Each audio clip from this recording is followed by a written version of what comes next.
Gaya pakaian Nagita Slavina di pernikahan Kiki Saputri banjir pujian. Hadir di pernikahan Kiki Saputri dan Muhammad Khairi, penampilan Nagita Slavina ramai diperbincangkan. Hal ini membuat Raffi Ahmad jadi sorotan warganet. Dinobatkan menjadi selebritis dengan penghasilan fantastis, rumah tangga Raffi Ahmad dan Nagita Slavina tak hentinya menjadi sorotan.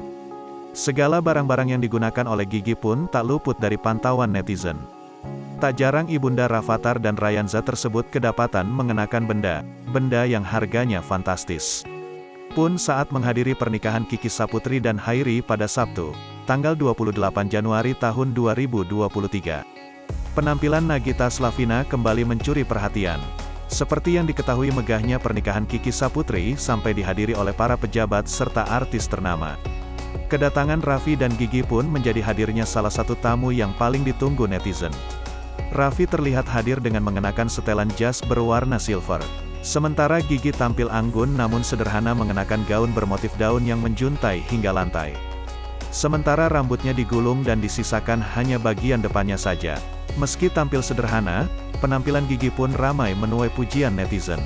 Raffi Ahmad selaku suami pun tak luput dari perbincangan netizen lantaran kemampuannya memilih istri.